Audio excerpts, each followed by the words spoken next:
for about the last 5 years, we've been doing garlic mustard Mondays, and we decided that we needed to do it that way because if you just came in and picked some garlic mustard on a Saturday and stuff, sure, you might have been doing some good, but you'd usually miss some small ones, and it's a prolific seed producer, so you would not be able to get, make much progress. But if you came back several weeks in a row, a number of weeks in a row, you could get what you missed, and you could keep working your way out from that point. What I actually like to show off is over here, which I wish I had gotten a before picture.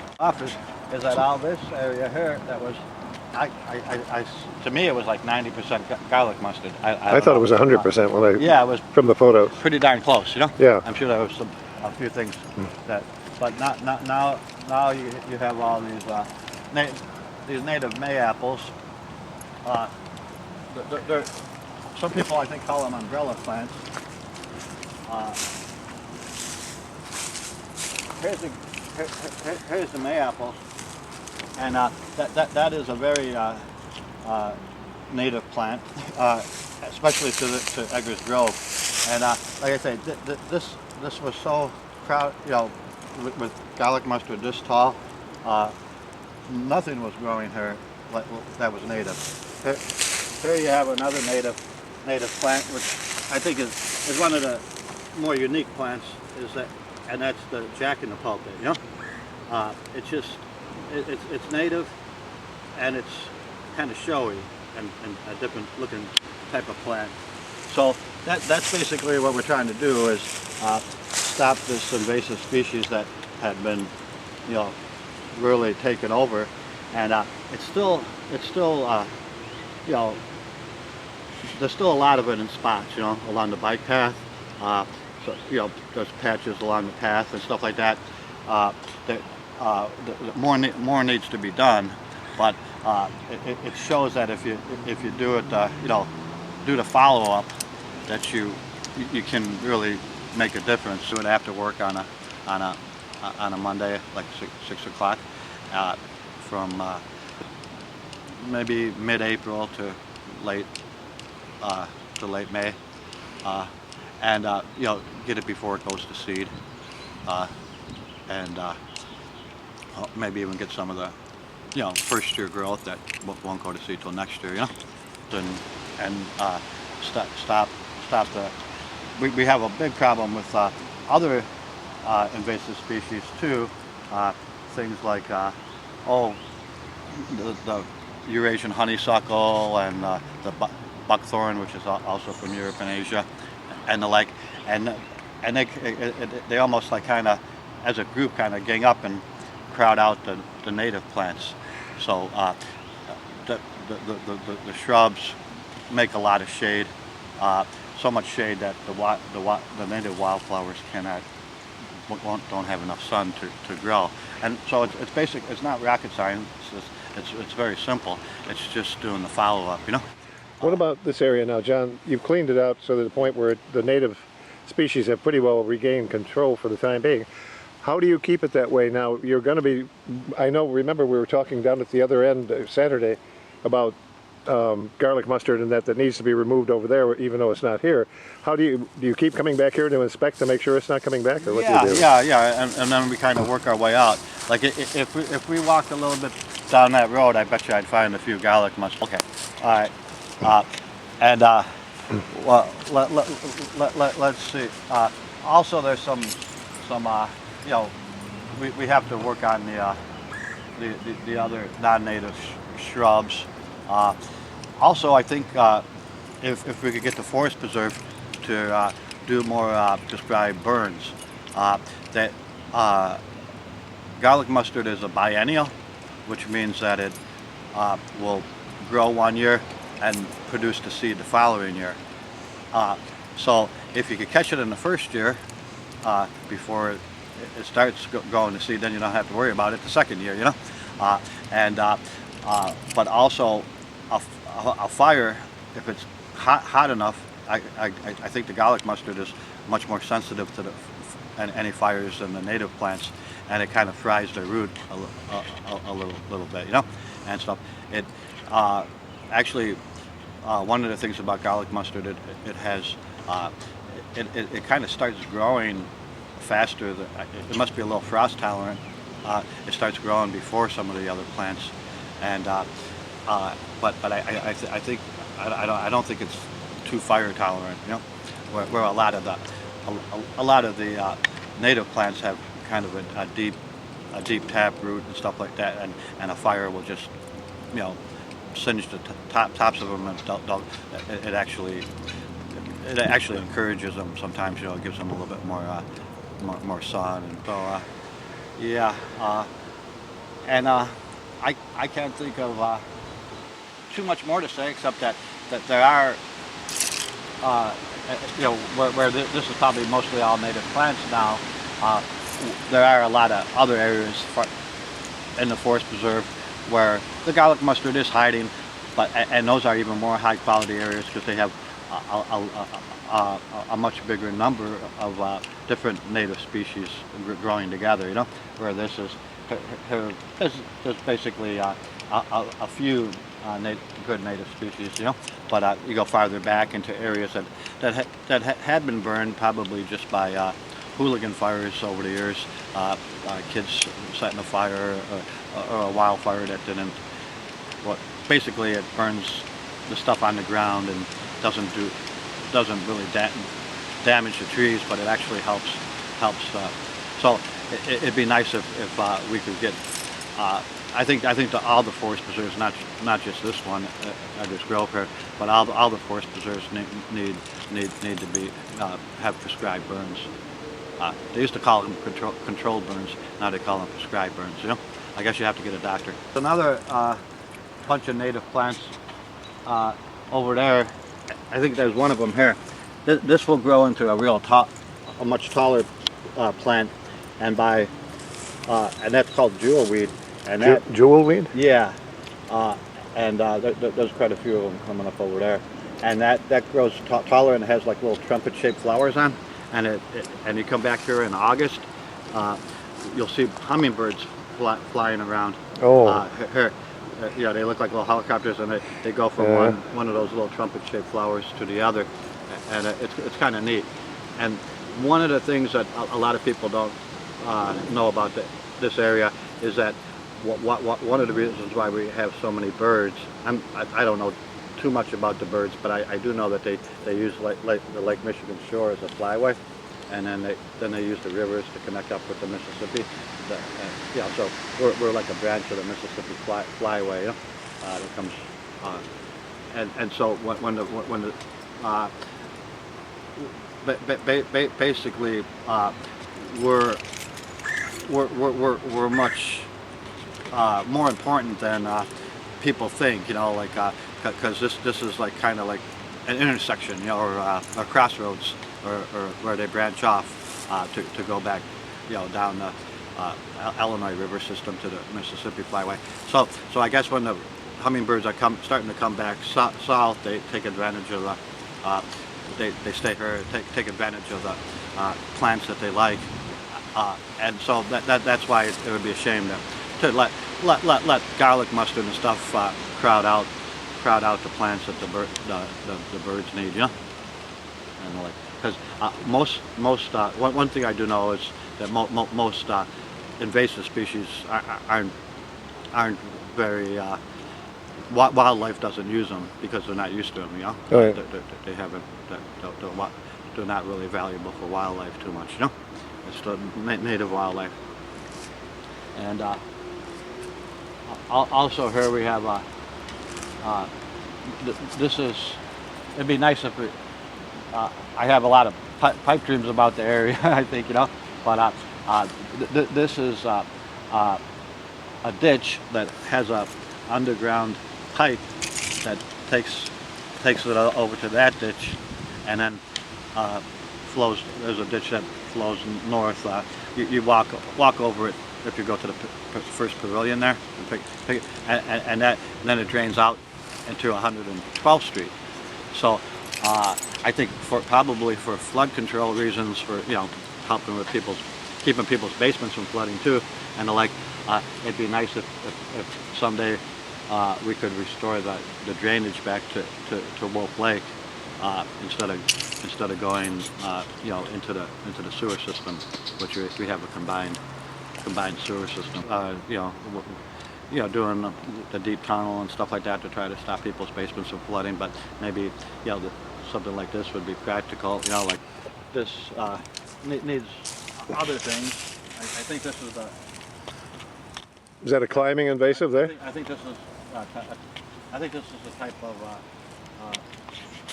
I'm not quite sure what that is. I think it might be the honeysuckle. But we need to do some more brush cutting too a little bit, because these kind of thick thickets and stuff like that. That wasn't what it looked like at the time of settlement. We had more like a open type of forest, like savanna, a mixture of prairie plants and forest plants. Was it more like what they wound up with at Hegwish Marsh after they went through and cleaned all it out? No. It's more like a little bit more like what Powderhorn would look like. Mixture of prairie, mostly oak savanna, and the oaks have the thick bark that could survive the prairie fires and the like. And because of that, you did have trees and prairie plants and woodland wildflowers and things like that, and so that's why we have such a large quantity of different species growing here. As a matter of fact, years ago, I think they've probably done more research and looking for different plants and the like. But years ago, I read that Indiana Dunes, which is basically not too far from here, was like number 3 in biodiversity in all the national parks, even though it has only a few hundred feet difference in elevation. 24 varieties of orchids. 24? Yeah. Just for orchids? Yeah. And but more than Hawaii. But when you look at when you hear about what what parks that they are behind, it might have been 3 or 4. Yeah, I think it was 4. Yeah, we were number 4, I think, behind Northern Cascades National Park, which a lot of people probably haven't heard of, but also the Grand Canyon and the Great Smoky Mountains. I'm not sure what order they were, So Indiana Dunes is one of the smaller national parks and has one of the least different changes in elevation too, probably besides the Everglades, Yeah. The term savanna, John, I've heard it used a lot. I don't really understand what it means. It's a mixture of prairie plants and woodland plants and trees, and it's kind of like an open. It almost looks like a park-like setting where they didn't cut the grass. Yeah. I haven't cut the grass for years. But if there is every once in a while a fire, which there was during pre-settlement times, some of the fires were caused by lightning, others were caused by Indians purposely setting fires so that the land would be attracted to buffalo so they could hunt them, and the like. So the Indians sometimes would purposely set fires. Sometimes a lightning strike would cause the fire, and the fires, instead of burning for like here, a fire might burn for a couple blocks, at the most, before it maybe dies out. They would burn for miles and miles sometimes, and maybe even hop. If the wind was strong enough, they might hop a river, and stuff. So they could burn for a real long time, How would that savanna that you're describing be different from what they cleared out at Hegwish Marsh, where it seems quite open now? Yeah, well, the Hegwish Marsh, to tell you the truth, I think wasn't quite as original landscape. They dug.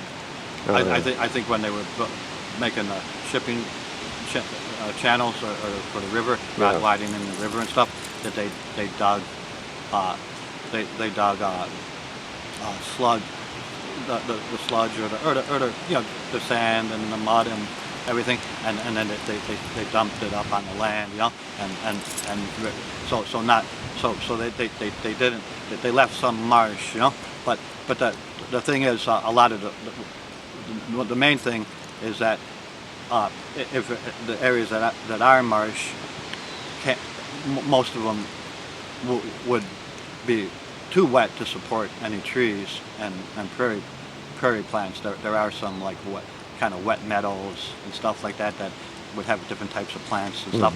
But the plants that would like oak trees can't survive and having their roots wet for too long, so I mean, if we I think we have a little problem. I think this drainage pipe is a little clogged up, and so some of the oak trees back farther back are dying because they aren't getting enough oxygen for their roots. If the area is flooded for too long, then the trees will die.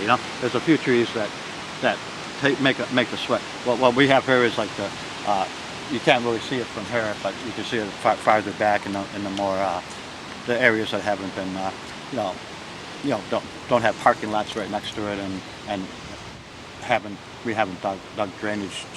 We had to dig drainage channels, or else if the area would be too wet to have a picnic, and stuff. So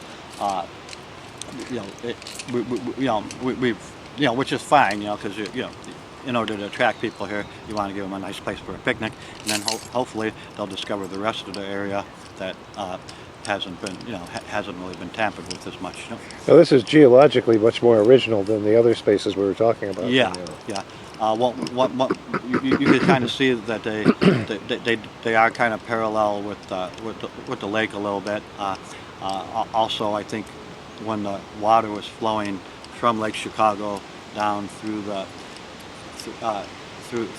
where the Cal-Sag Channel is now and stuff, and draining out, and it drained out into the Mississippi. Glacial Lake Chicago was the name for Lake Michigan. Well, it's a scientific name for Lake Michigan that the scientists gave it, because it basically all of Chicago, probably out to at least Beverly, probably all the way out to at one time towards Palos. They call it the Tinley Moraine, and I think they also call it the Valparaiso Moraine in Indiana. I think it's one big moraine, and the water was, that after the glaciers melted, was that high up against the moraine, and they finally burst through. So I think when they burst through, they kind of made a couple of sandbars, which became beach. Eventually became beach ridges from Lake Michigan, and had some sand blowing up, But the reason why the dunes are so much higher on the Indiana side of the lake, over by Chesterton and Michigan City, is because of the prevailing winds would blow. The sand would wash up on the beach, and then the winds would blow them up into the dunes, blow the sand up into the dunes, and then the plants would hold on to it, and so that's why the dunes are. They have big dunes on the southeast shore of the lake, but on the southwest shore you have low sand ridges, which, like I said, were beach ridges, or even sandbars. Yeah. Sandbars on the water, that became beach ridges when the lake emptied out. Emptied out to its present level. Present level, yeah. I think it's about, if I recall correctly, it went at least as far as south as Ridge Road, original Lake Chicago. At least, yeah. As a matter of fact, Ridge Road was, I think, was basically, you almost had to go that far south to find an easy way to, at the time of settlement. I think it was originally like the first. They connected up like Michigan City Road. At least Michigan City Road was that was like at the time of settlement, like long after the lakes had receded a little bit, And that was the main stagecoach route from Chicago to Detroit. No, was Michigan City Road, which is just a little bit north of Ridge Road, or a little ways anyway.